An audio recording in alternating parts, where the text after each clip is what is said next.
함께 따라서 하시겠습니다. 요단을 건너니라. 요단을 건너니라. 오늘 함께 봉독한 여호수아서 3장 14절로 17절의 말씀을 가지고 요단을 건너니라 라는 제목으로 함께 말씀의 은혜를 나누겠습니다.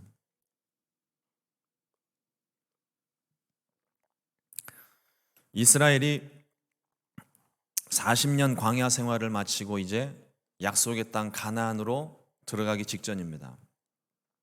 하나님이 허락하신 땅에 들어가기 위해 그들은 모든 준비를 마쳤습니다. 광야 40년을 이끌었던 지도자 모세를 대신하여 새로운 지도자 여호수아를 세웠고, 그들이 가장 먼저 들어가서 정복하게 될 여리고성 정탐도 다 끝났습니다. 모든 준비가 마쳐졌어요. 그러나 약속하신 땅으로 들어가기 위해 가장 먼저 해결해야 될 또 하나의 문제가 있었습니다. 요단강을 건너는 일입니다. 저도 아직 요단강을 가보지는 않았고 지도로만 봤는데, 유대 땅을 가로지르는 요단강이 굉장히 깁니다. 가장 북쪽에 있는 헬몬산에서부터 우리가 너무나도 잘 아는 사해바다까지 그 요단강 물이 계속 흘러가요. 이 길이가 킬로미터로 320km, 마일수로는 200마일입니다.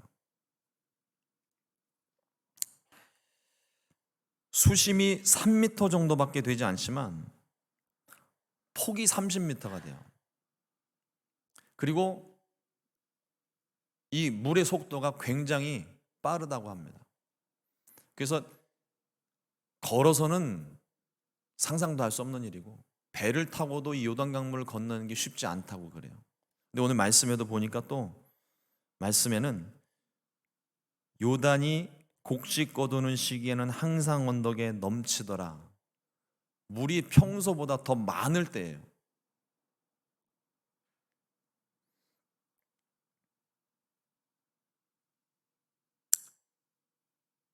천연적으로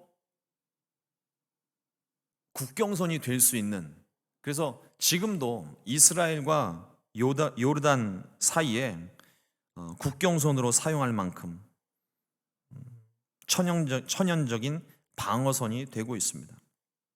그런데 이 요단을 건너지 않고는 가나안을 들어갈 수 없어요. 유일하게 들어갈 수 있는 방법은 헬몬산을 저 넘어서 위로 가든지 사해바다 밑으로 가든지.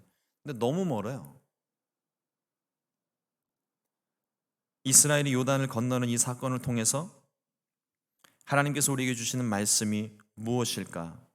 오늘 그 말씀으로 함께 은혜를 나누기를 원합니다. 첫 번째로, 하나님이 우리와 함께 하셔야 한다는 사실을 말씀합니다. 필연적입니다. 하나님이 우리와 함께 하셔야 돼요. 모든 일을 함에 있어 하나님이 함께 하셔야 돼요. 하나님이 허락하신 가나안 땅에 들어가려면 반드시 요단강을 건너야만 했습니다. 그런데 여호수아 1장 2절 말씀에 보면, 내 종 모세가 죽었으니 이제 너는 이 모든 백성과 더불어 일어나 이 요단을 건너 내가 그들 곧 이스라엘 자손에게 주는 그 땅으로 가라. 여호수아에게 주신 첫 번째 말씀입니다. 이 말씀을 보면 하나님께서 말씀하실 때 요단을 피해서 가라는 말씀하지 않으십니다. 요단을 건너라고 말씀하시는 거예요. 하나님의 말씀이 있습니다. 요단을 건너야 되는 거예요. 그리고 또 중요한 약속을 주십니다. 내가 모세와 함께 있었던 것 같이 너와 함께 있을 것임이라. 그러므로 담대하라, 강하라, 두려워하지 말며 놀라지 말라고 말씀하셨습니다. 이게 하나님께서 여호수아에게 주신 약속의 말씀이에요. 하나님께서 정하신 길로 나아갈 때 반드시 지나야 될 것이 요단강입니다. 그런데 이 요단강은 내 힘으로는 건널 수가 없습니다. 이것은 지리적인 의미보다, 환경적인 의미보다 영적인 의미가 훨씬 더 큽니다.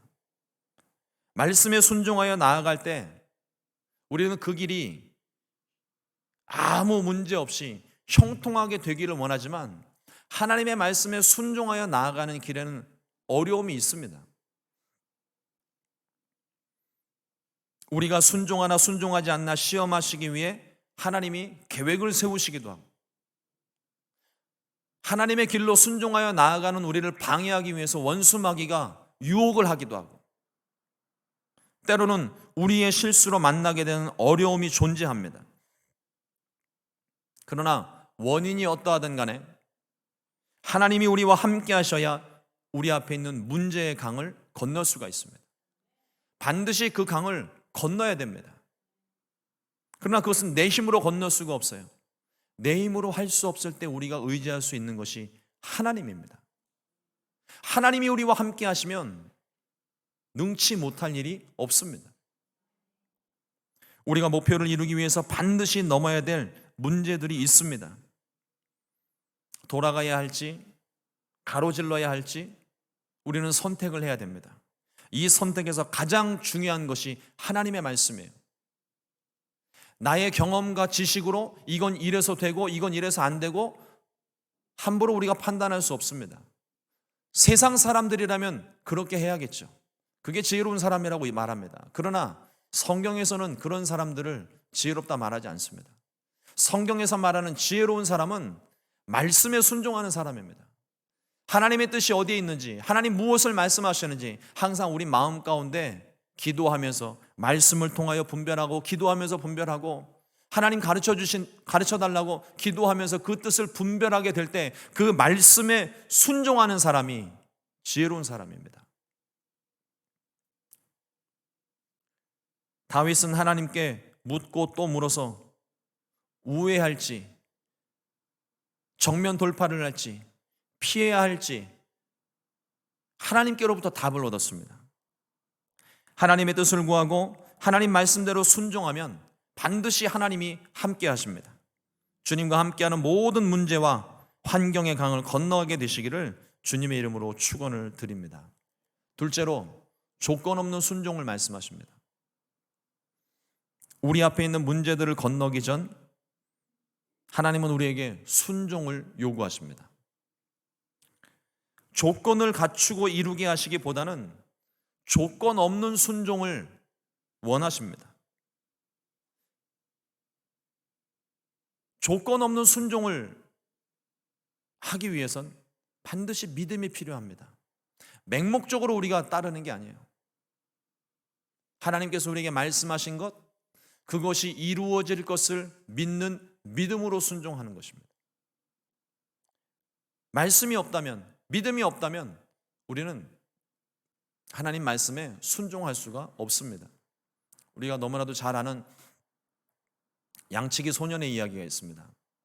이 양치기 소년이 하루는 양을 치다가 너무 심심했어요. 그래서 마을을 향해서 큰 소리를 외칩니다. 늑대가 나타났다. 사람들이 자기 양떼를 지키기 위해서 막 몽둥이를 들고 막 쫓아 올라왔어요. 그 모습을 보니까 너무 재밌고 신기해서 다음날 또 장난을 칩니다. 늑대가 나타났다. 근데 또 몽둥이를 들고 막 올라옵니다. 아무 일이 없어요. 사람들이 또 속았다며 이번엔 화를 내고 내려갑니다. 다음날 양치기 소년이 또 심심해졌어요. 늑대가 나타났다. 그리고 뒤를 돌아보니까 진짜 늑대가 나타났어요. 근데 아무도 올라오질 않아요. 사람들이 밑에서 늑대가 나타났다는 소리를 듣고 한두 번 속았으면 됐지. 또 속을 줄 아냐. 아무도 올라오질 않습니다. 그래서 늑대에게 잡아먹혔다는 슬픈 이야기입니다.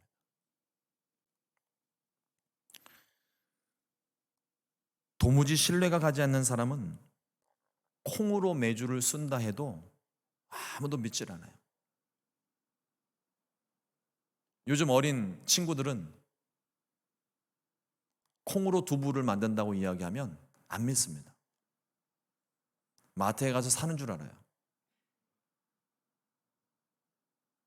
엄마가 사오고 아빠가 사오고, 그래서 두부가 생기는 줄 알아요.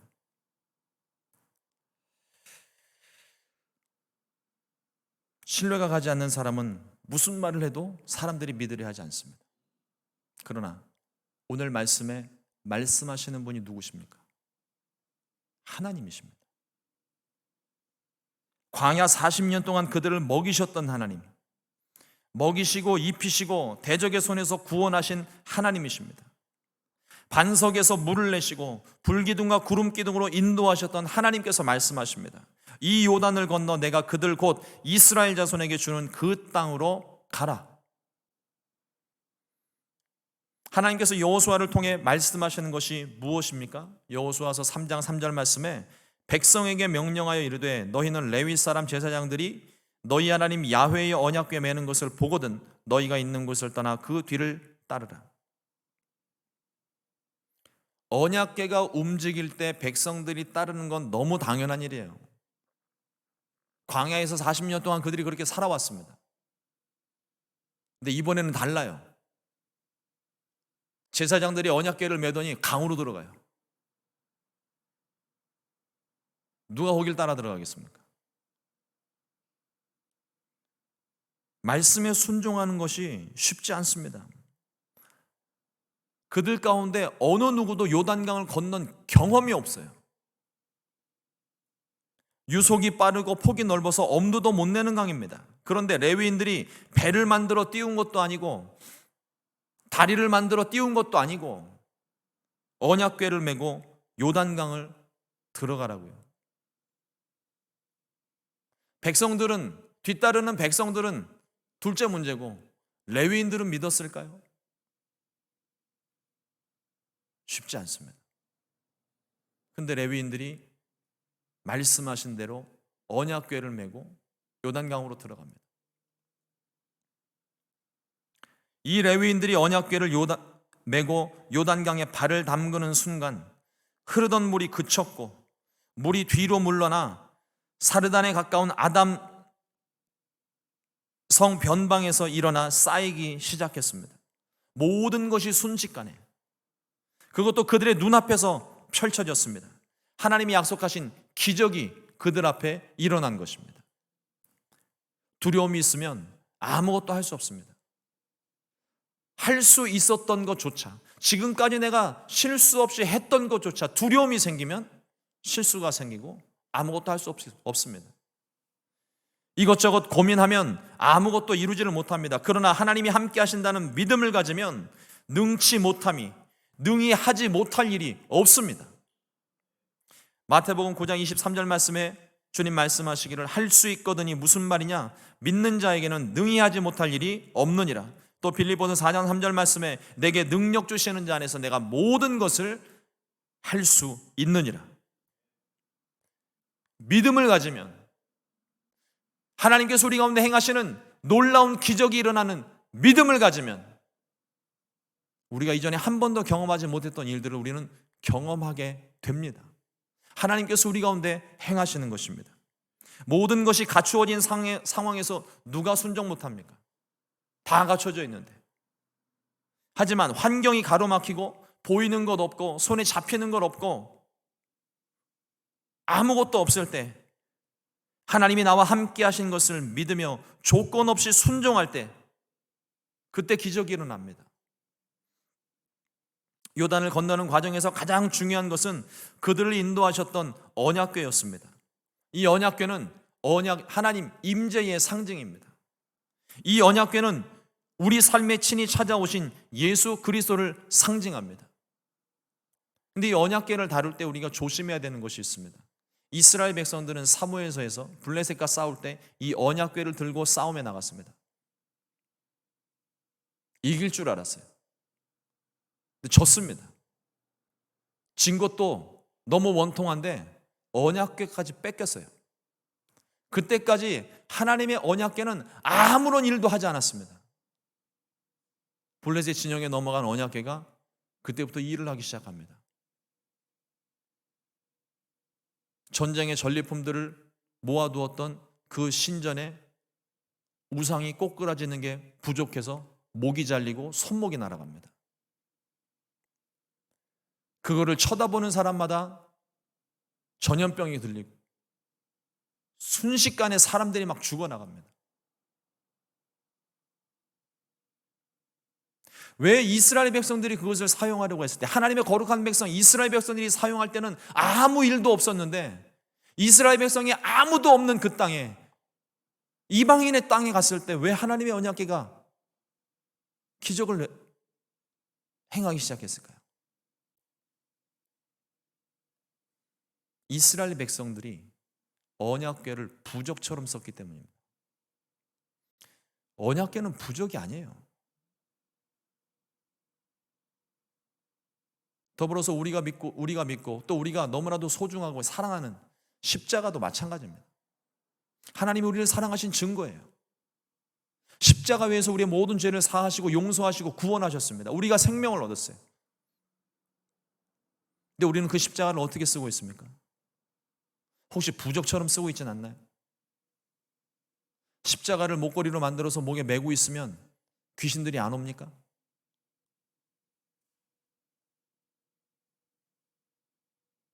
예전에 어떤 성도님이 기가 막힌 말씀을 하시더라고요.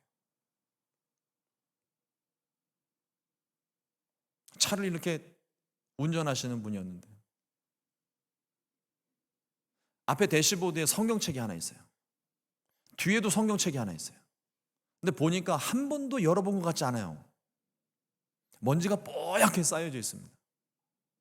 그래서 여쭤봤어요. 집사님, 저 성경책은 뭡니까? 저 성경책이 있어야 사고가 안 날 것 같아서. 그래서 앞에도 하나 놓고 뒤에도 놓는 거예요. 내가 받지 않고 뒤에서 안 받치려고. 앞에도 하나 뒤에도 하나. 그게 성경책입니까? 부적입니까? 알게 모르게 우리가 그렇게 신앙생활 할 때가 있어요. 꼭 그렇게 해야만 할 것 같고, 그렇게 해야 내가 보호하심을 받을 것 같고, 어쩌면 하나님 앞에 예배하는 이 시간도 우리가 보험을 들어놓은 것처럼 지금 예배를 드리는 건 아닙니까? 하나님이 그 예배를 기뻐 받으시겠습니까? 어떠한 효험도 일어나지 않습니다. 어떤 변화도 일어나지 않습니다. 임재의 상징 언약궤가 하나님이 함께 하실 때 기적이 일어나는 겁니다. 십자가의 능력을 믿고 주님이 나를 사랑하신 그 사랑을 내가 온몸으로 받고 그것을 믿고 따를 때에 하나님의 기적이 일어나는 겁니다. 여러분, 신앙생활을 부적 가지듯이 하지 마십시오. 살아계신 하나님을 예배하는 겁니다.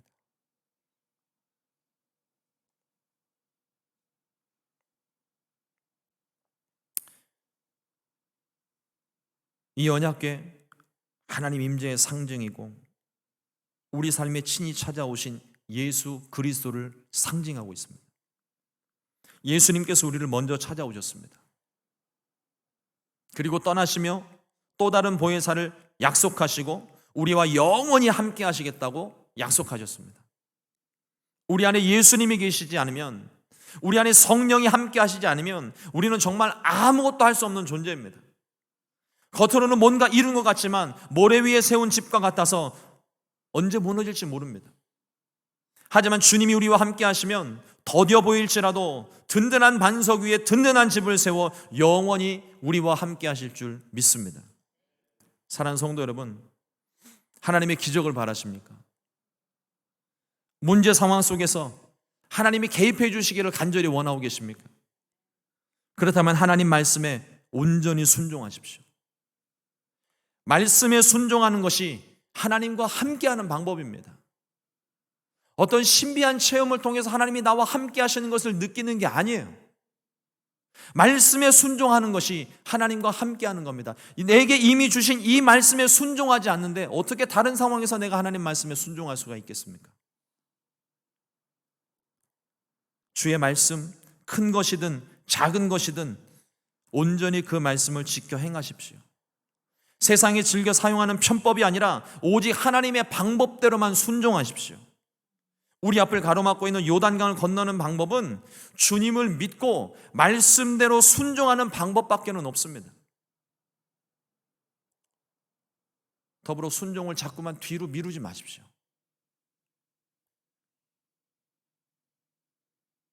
하나님께서 여호수아에게 말씀하셨습니다. 여호수아 3장 7절 말씀에 야훼께서 여호수아에게 이르시되 내가 오늘부터 시작하여 너를 온 이스라엘의 목전에서 크게 하여 내가 모세와 함께 있었던 것 같이 너와 함께 있는 것을 그들이 알게 하리라. 하나님께서 바로 오늘부터 시작하실 것입니다. 오늘부터 하나님이 기적을 보게 하실 것입니다. 오늘부터 하나님의 역사가 시작될 것입니다. 그러므로 오직 믿음으로 굳게 서서 주님이 행하시는 놀라운 일들을 경험하고 보게 될 수 있기를 우리 주님의 이름으로 축원을 드립니다. 하나님의 기적의 현장을 마음에 새기는 의미에서 17절 말씀을 우리 17절 말씀 다 같이 합독하시겠습니다. 야훼의 언약궤를 맨 제사장들은 그 모든 백성이 요단을 건너기를 마칠 때까지 모든 이스라엘은 그 마른 땅으로 건너갔더라. 아멘. 저와 여러분들 앞에 있는 모든 요단강을 주와 함께 건널 수 있게 되기를 주님의 이름으로 축원합니다. 우리가 순종하게 되면 주님이 마른 땅을 걷게 하십니다. 우리 앞에 있는 모든 환경의 요단강, 문제의 요단강, 질병의 요단강 주님이 멈추게 하실 것이고 길을 열어서 우리로 하여금 마른 땅을 걷게 하실 줄로 믿습니다. 저와 여러분들의 삶에 이스라엘을 가로막고 있던 요단이 갈라짐같이 환경이 열리고 문제가 갈라지는 역사가 일어나기를 우리 주님의 이름으로 축원을 드립니다. 기도하겠습니다. 하나님 아버지,